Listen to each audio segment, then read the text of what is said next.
Alright, magandang araw sa inyo lahat ngayon dyan, mga hagalang Davaoenyo and kagalang mga Pilipino sa buong mundo, no? Pilipinas man o sa ibang bansa. Have a good day ho sa inyo lahat dyan. Ang i-share ko lang ho sa inyo ngayon ang lugar dito sa Ashuela Cova. Ito ay pagmamay-ari ng Ayala Group of Companies and Alcantara Family Group of Companies pa rin. No? So mga ano yan sila, no? Parehas mga mayayaman. Ayala is ano siya, parang pang national yung kanyang level, international. Ito si Alcantara naman, I don't know kung meron na silang mga businesses din, no, outside Davao, pero sila ay Davaoenyo or dito talaga sila parang local of Davao. Maaaring migrants sila pero dito lang sila nagano, just like mga Nograles, Duterte, mga Garcia, no? Mga ganyang mga apelyido, for example na lang. Anyway, so itong lugar na to dito i-share ko sa inyo, tapos kwentuhan lang tayo ng kahit na anong pwedeng pag-usapan sa anything under the sun, no? Pwede tayo pag-usapan. Pero syempre, meron tayo dapat na topic. Kasi yan lang kasi ngayon, bali ako'y maglalakad lang kasi ng mga 10 to 20 to 30 minutes, no? Kasi di ba required para talaga yan. Lately ko lang nalaman or lately lang ako nagka-interest na required pala talaga sa tao na maglakad at least 20 minutes per day. O para maiwasan yung mga sakit sa tuhod at kung ano pang mga pwedeng maranasan na hindi maganda. Anyway, so yun na nga, bali Archlight. I don't know kung familiar niya sa Archlight. Ito ay nabasa ko lang din somewhere in Facebook. Ang sabi ho niya is Davao City top 4 sa Southeast Asia sa quality of life. Ang Davao City ay nakasungkit ng ika-4 na pwesto sa Southeast Asia sa Quality of Life Index 2026 ayon sa Numbeo. Score of 114.7, ang pinakamataas sa buong Pilipinas. Ang ranking ay base sa iba't ibang aspeto tulad ng kalidad ng pamumuhay, kaligtasan at seguridad, kalusugan at serbisyo publiko, gasto sa pamumuhay, serbisyo at transportasyon. Ipinapakita ng resulta na Davao City ay patuloy na lumalago bilang isang ligtas, komportable at maayos na syudad, handang maging tahanan at destinasyon sa Southeast Asia. Okay. So, yun o, yung picture. Well, yung quality of life is, yun nga, ramdam ko siya as a Davaoenyo, ay kahit hindi taga Davao, every time na pupunta dito mga dayo, talagang masasabi nilang di kalidad nga ang buhay sa Davao City. Like, malayang makahinga kasi nga, hindi mo kailangang magsuot ng face mask kasi hindi polluted ang lugar. Lang. Okay. Ligtas makahinga, hindi polluted ang lugar. Hindi siya tawag nito, chaotic. Malaking syudad siya. Kahit masabihin natin na hindi siya ganun ka-densely populated ang Davao City since ito ang pinakamalaking syudad in terms of land area sa Pilipinas, but still ang urban area ho namin ay puno siya ng merong naninirahan, no? Tahanan ng 2 something million na mga Pilipino, but still pa rin siya, no? Hindi siya ganun ka chaotic. Manageable pa rin ang kalat, manageable pa rin yung tawag nito, yung crowd, kalat, manageable yung tawag nito, yung traffic. Well, traffic is traffic sa Davao City. Walang dyan, walang kukontra. So walang kukontra sa traffic situation sa Davao City. Totoo yan, existing or nag-i-exist ho yung ganong problema sa aming syudad. I mean, hindi man ganong ka-problema, like hindi rin natin saan normalize, pero talagang ganon talaga yung isang syudad na palago. Kumbaga parang mas naunahan ng paglago, pagkiabong ng economy, no? Bago ang urban planning development. Kasi kahit nga ang mga Duterte family, kung saan sila yung namumuno sa Davao, ay sila, no? Hindi nga nila ito inaasahan. Oo, sila din ay nagulantang. Di ba? Kasi hindi talaga ito in-expect ng mga Duterte, no, dito sa Davao na darating yung time na magsisiksikan, magsisipuntahan dito yung mga mga malaking negosyante sa Davao at mag-develop ng napakaraming mga mixed-use development kagaya nito. Diba? So gagawa ng mga condominium, mga hotels at kung ano pang mga residential areas, no, or mga urban tawag dyan, basta. So ngayon, siyempre, condominium for example, so they're promoting their condos, no, mga units para mabenta yan. Siyempre titira mga tao. So, hindi naman titira siguro dyan, for example, yan. Hindi naman titira dyan ang walang sasakyan, di ba? So, madadagdagan yung yung congestion sa mga highway, sa mga kalsada, sa mga main thoroughfares ng syudad dahil sa marami sasakyan. So, nadadagdagan, no, yung dating dami. Anyway, so yun na nga. So let's talk about quality of life. So ayun, dekalidad, paano naging dekalidad ng buhay, no? Unang-una, may trabaho. Ano yan, pinakamahalaga yan, may trabaho, no, may kita, kahit paano may income. Marami mga choices. May mga taong walang trabaho.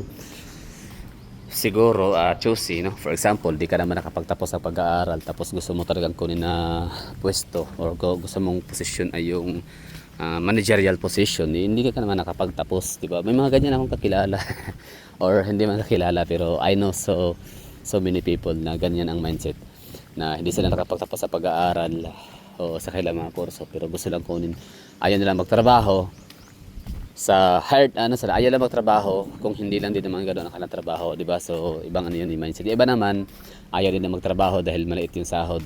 So di baling nasa bahay na lang tambay, diba, tihaya, hihilata, tapos yan, pabigat sa lipunan. Pabigat sa lipunan nun kasi yan madalas kasi sa mga walang trabaho, walang income, sila pa yung mga reklamador, no, yung pait at paghati ng buhay, sinisisi sa gobyerno. So dito sa mga dito sa Davao, may mga pa rin naman, may mga walang trabaho, oo, kahit pa despite sa napakaraming mga choices, options, ang dami diyan, oo. Ako nga minsan, ito, nakahanga. Share ko lang to, ha. Nag-hire ako, nag-hire ako, ha. Kumbaga, first time ever to na ako'y kumuha ng kasama sa trabaho or magtatrabaho sa akin na stranger. So, nakatakot yun, ha. Kasi, syempre, when it comes to business, parang ganyan. Tapos, syempre, pera ang pinag-usapan dyan. So, hired ako ng ibang tao. So, galing kasi ang dami kong nakikita mga bata o mga may edad na, may asawa, pamilyado, mga single, mga broken family, o ano ba tawag niya, basta marami, no? Tapos talagang ang lahat-lahat ng yun ay syempre tawag nito kasi online lang, no? So video call yung interview, pasa mo na ng mga CV, yan, mga bilita, resume. So marami, no? Siguro nasa mga 30 plus yung nag-send ng kailangan ng information ng kanilang parang biodata, CV na kasi uso pa lang ngayon, sa ganitong panahon ngayon. CV or resume medyo matagal na yan, pero dati kasi balikan yung sa time natin, mga 90s, early 2000. So yan, talagang biodata. So yun, in-interview ko sila through video call. Talagang may dinaig ang lahat. 30 plus parang audition. So dinaig sila ng bata, 18 anyos lang. So ang hanap, ang desire, ang prefer namin, ang prefer namin talaga ng kasama ko na i-hire namin yung lalaki kasi malakas, kasi yung trabaho, no, parang required talaga, dapat physically, hindi man siya ganoon ka physically demanding, no, kasi hindi naman siya ganoon kabigat, pero may time kasi na kailangan ding malakas ang pangatawan. For example, mayroong mga bubuhatin, may mga deliveries, etc., mga ganyan. So kailangan lalaki para mas malakas, matibay ang mga buto-buto at kalamnan. Tapos kung hindi man lalaki, at least kung hindi man lalaki, so babae, pero at least yung mga nanay-nanaya na sa mga 40 to 50 plus, kasi yung mga ganyang edad, sanay na yan sa trabaho, di ba?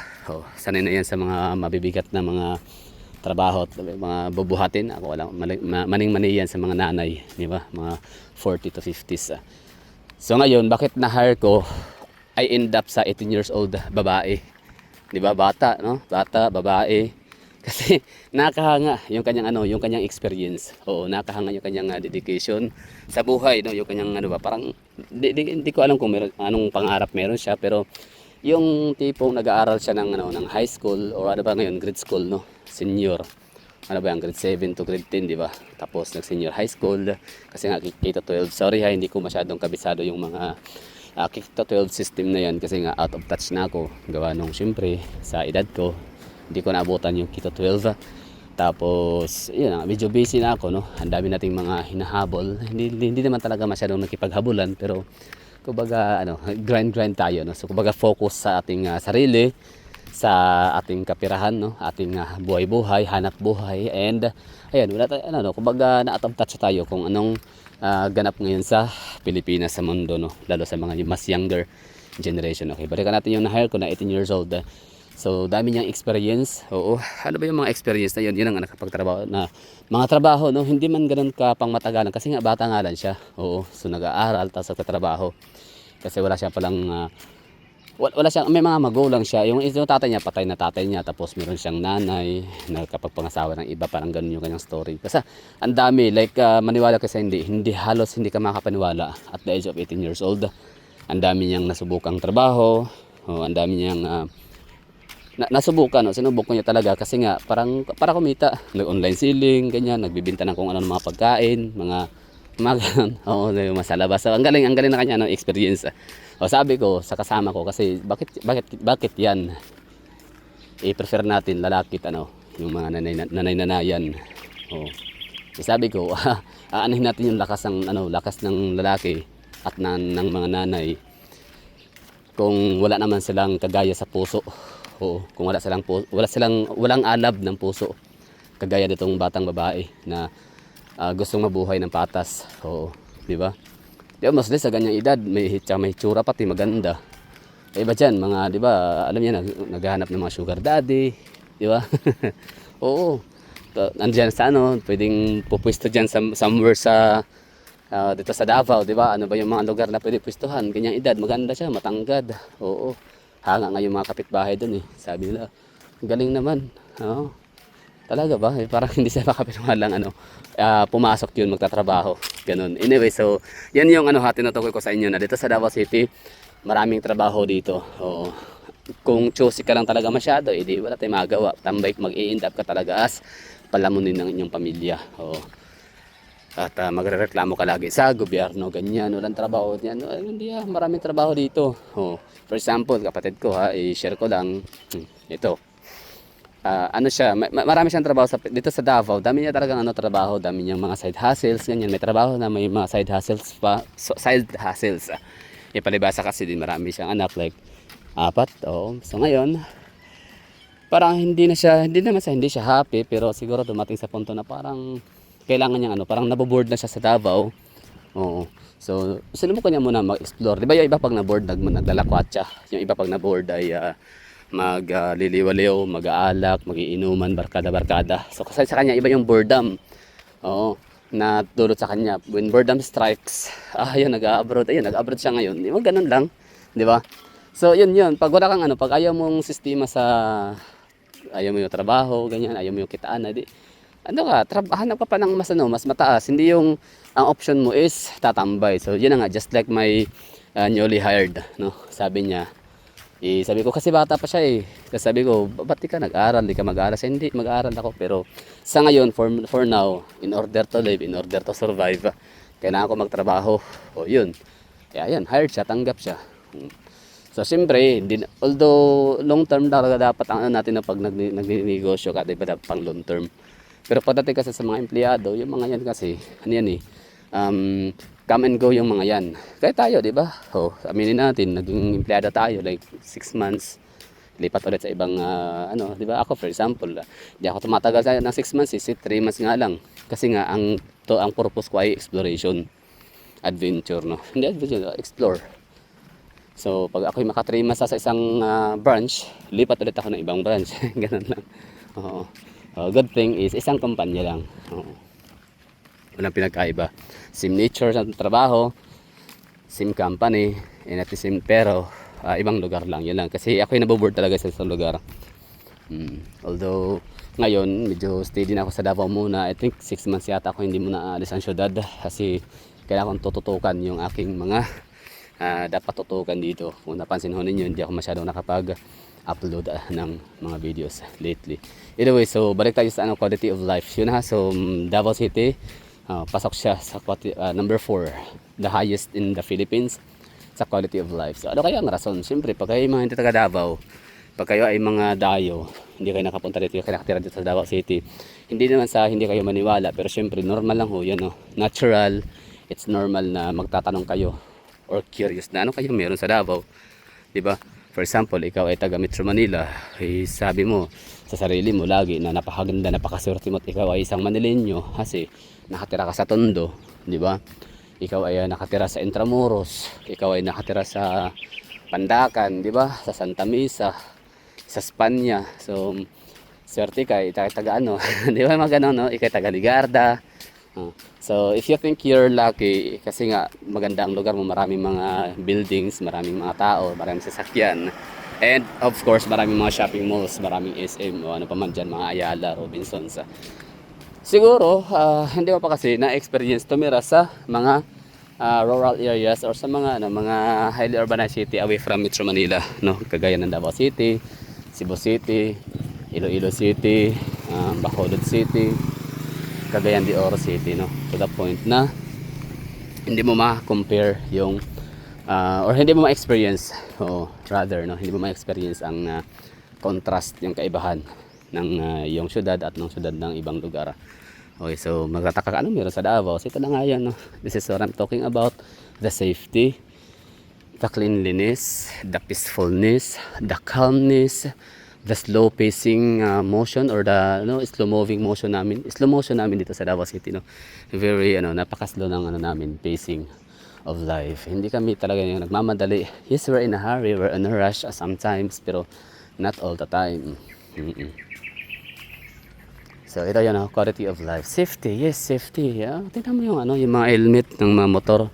Siyempre sabihin nyo, andyan ka kasi naglalakad sa private property, guarded, gated, may mga gwardiya ganyan, may mga presking, etc. Yeah, totoo kayo, no? Ito ay private property, pero itong private property, wala siyang pinagkaiba sa mga public places sa Davao. Wala siyang pinagkaiba sa mga pampublikong lugar. For example, sa Imbrito, yung mga main roads, mga main streets, main thoroughfare, mga main roads, main avenues, population district, proper area. So makita ka rin ng mga motor doon na nakaparada na andyan lang sa labas ang mga helmet. So yan yung quality of life, di ba? So safety, check. Green spaces, check. Clean air, quality index, isa talaga yan. Useless ang ganda, ang aestheticity, useless ang pagiging aesthetic na yung syudad kung hindi siya safe. Hindi safe ang hangin, di ba? Hindi malinis ang hangin. So, yun yung isa sa rason bakit nagkaroon ng ganong score, 114, pinakamataas sa Pilipinas, pang-apat sa buong Southeast Asia. And of course, how many cities kaya meron sa buong sa buong Southeast Asia? Southeast Asia consists of 10 countries, no? So, it's Philippines, Singapore, Malaysia, Indonesia, Thailand, Cambodia, Vietnam, Myanmar, Laos, and Timor-Leste. I don't know kung meron pa akong nakaligtaan. Paki-comment nyo na lang dyan kung meron man. So I think nasa 10 countries meron ang Southeast Asian. So how many cities kaya meron dyan, no? So pang-apat ang Davao City. I don't know kung sino yung number 1, number 2, and number 3. What matters most is pasok ang Davao City. Pero kahit alam nyo, sa totoo lang, yan kasi is survey number. Kahit pa kasi hindi naman maipasama ang mga syudad natin, no? Ikaw na nanonood dyan ngayon, kahit hindi na pasama yung syudad mo, if you think na your city is livable enough, if you think your city is malinis ang hangin, safety, happy ka, ganyan, kasama pamilya, may trabaho, kung gusto magtrabaho, maghanap ko ba, bored ka na, magkakatambay. So, ayan, huwag kang mag-alala kung hindi na ipasok sa top ng Nambio o kahit paano mga survey, no? Ang mahalaga dyan ay naramdaman mo yung sense of well-being sa iyong lugar, sa iyong syudad. For example, ito nga sa Davao City, may lista man to as top or whatsoever o hindi, kami mga taga Davao City can attest, no, how livable our city. And of course, pati mga dayo na rin. So may mga taga Manila pala, may mga taga NCR, marami akong mga pinapanood na mga Facebook post din na sinasabing yun na nga, balik compare ang Davao or Cebu sa lugar nila, no, in terms of ang tawag dito, mga development projects, mga ganyan, no, mga skyscrapers, yung mga wall streets, mga ganyan, Well, admit it na I'll admit na wala naman talaga ganun sa Davao City na mga wala pa kaming maituturing na Wall Street, di ba? Kasi hindi pa matawag na concrete jungle ang aming downtown area of Davao. Kasi yung syudad namin malawak, malapad, yung urbanization namin din malapad din Oo. Siyempre, hindi nyo lang talaga mapapansin ang lawak sa Google Maps ng aming urbanization area. Kasi nga, napakalapad din ng aming, hindi siya vacant lot kasi lahat ng lugar, lahat ng lupain sa Davao, kahit hanggang Mount Apo ay mayroong value, mataas. Isa sa may pinakataas na value na lupain sa Pilipinas ay ang sa Davao. Isa, hindi ko sinabing pinaka, pero maaaring pinaka, no? I don't know, pinaka ba talaga. Basta mataas ang value ng lupa ng Davao. Kahit pa nasa bulubundukin na siya, Mount Apo, Paanan. Yan pa lang ginawa siyang protected land area or protected landscapes for natural habitats. Like mga agila at pang mga wild animals or yung mga endangered species na may kita. Somewhere sa barangay Sibulan, sa may paanan ng yan, sa may Toril District, paanan ng Mount Apo. So yun, bali Davao City kinumpare dun sa Metro Manila, mataas ang mga gusali nila, ganyan shopping mall. So, pero sa totoo lang, iba talaga pag ganito ang yung environment. Ganito yung atmosphere, ganito yung klima, di ba? Ang ganda kaya niya, dagat, ang ganda ng view.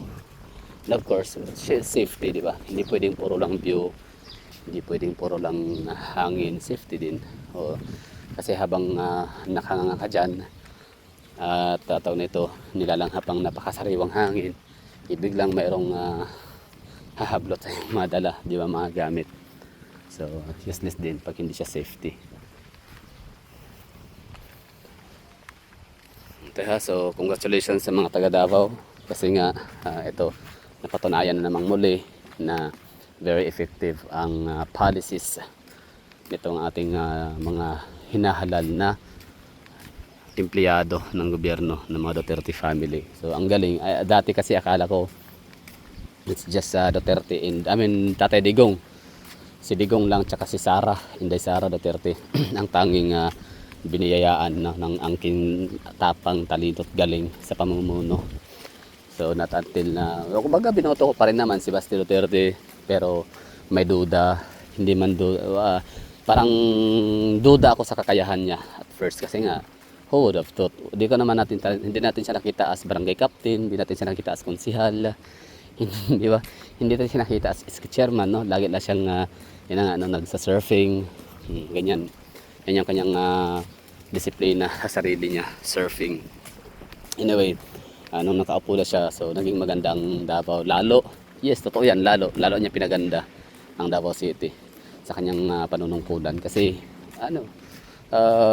nananatiling walang utang, very good.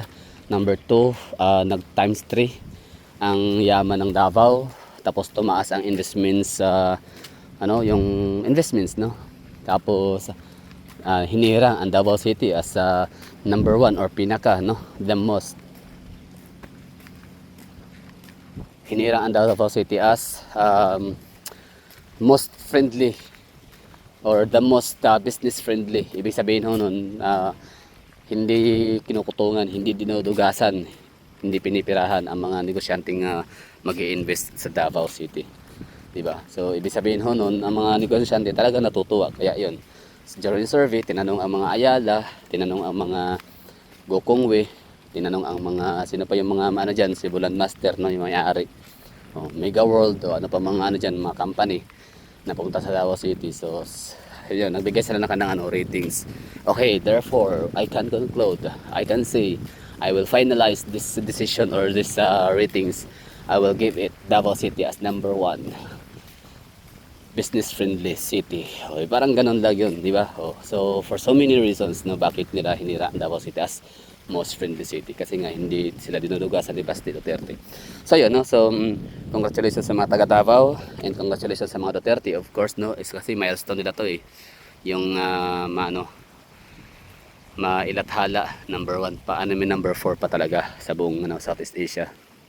So congratulations dahil ayun, nagbunga ang inyong mga sakripisyo, hirap, pagod, no? Sarap ala, I don't know ha, pero siguro ko ako sa mga Duterte, no, yung mga ganun ba, yung sarap na sarap ka na magnakaw kasi daming bilyon, daming pera, wala namang wala namang busy lahat, kakahanap buhay ng mga tao. So wala magki-question dito kasi grabe ang tiwala nila sa akin. So nakawin ko to lahat, or nakawin ko yung kalahati or 3/4. Ang ganun kasi ang mga magnanakaw kasi ng mga politician, hindi kasi magnakaw ng 1/4, patingi-tingi lang, 1/4, 1/4. 1/8, 1/8, hindi. Ano yan? Halos ubusin yan. Oo. Ganun yun. So, ayun lang. Pang-apat ang Davao City sa buong Southeast Asia as the, ang tawag dito, syudad na may pinaka maganda ang kalidad ng buhay. So, yan na nga, malinis na hangin, malinis sa kapaligiran, ang ganda ng surroundings, tapos calmness, safety, lahat, trabaho, lahat yun na-enjoy dito sa Davao City. So that's all. Thank you for watching. Pero siyempre ko talaga hanap ko yung war freak ka, gusto mo sigawan, bugbugan, suntukan, bawal ka sa Davao. Ulitin ko yung sinabi na Tataligong dito sa Davao, siya lang ang matapang dapat. Ganon. Okay. That's all. Thank you for watching.